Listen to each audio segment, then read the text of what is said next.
guys, today we're going to be learning about the metric system and metric units. You guys have probably all heard of different things like a meter stick or a 2-liter bottle, grams, things like that, and those are the things that we're going to be talking about today.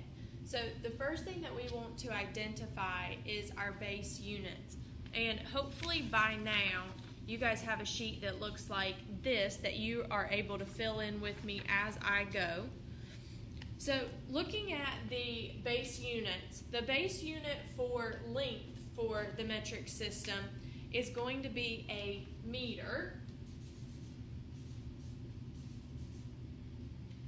And a meter stick looks like this. It looks very similar to a yardstick, but as you can see, it starts at 1 down here and it goes all the way through to 100. So this is a meter stick here.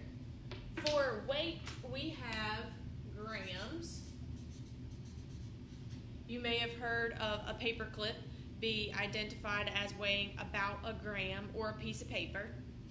Last but not least, we have capacity, and for capacity, it is liters. And a liter is like a 2-liter bottle that you see that you can get of soda at the grocery store, things like that.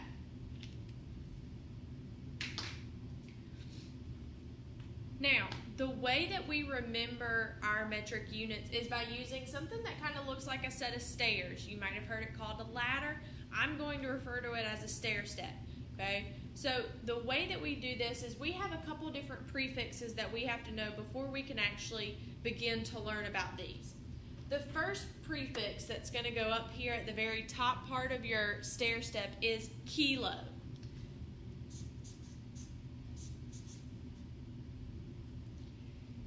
Thinking about kilo, does anybody know what number kilo means?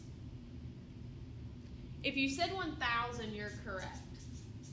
Kilo means 1,000. You might have heard of kilograms, kilometers, anything like that. That all means 1,000. The next step is going to be for hecto. So the prefix hecto actually stands for the number 100.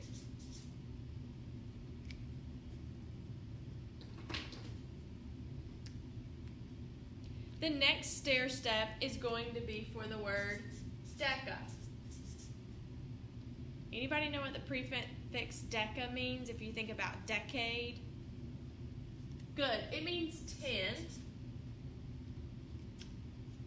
The next one you can see I already have written it in. It is for the unit. And those units are meter, grams, and liters, which we can add on that stair step as well so we know.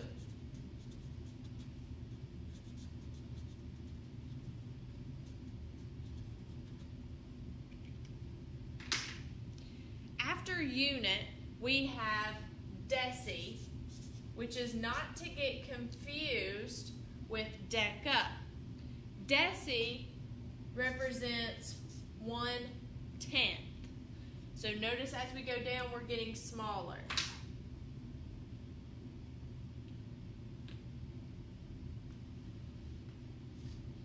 After deci, we have centi, which hopefully you guys have all heard of centimeters. Okay, centi actually represents 1/100. And in a meter stick, there are 100 centimeters. So that's an easy way to remember that one. Last but not least, our very last prefix that we have to know is milli. And milli represents 1/1000. I'm going to bring the camera just a little bit closer so you guys can make sure that your chart matches mine so far.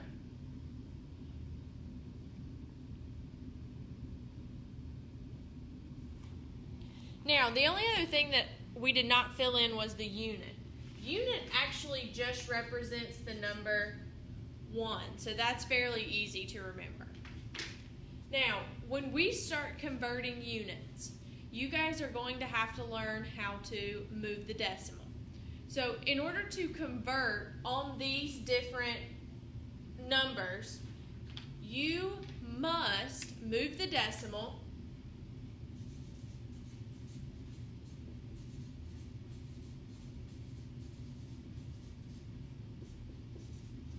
the number of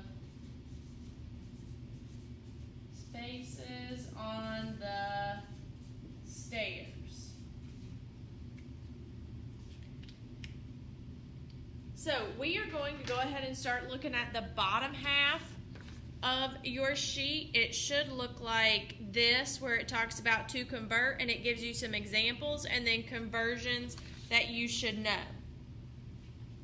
So I'm going to move us over.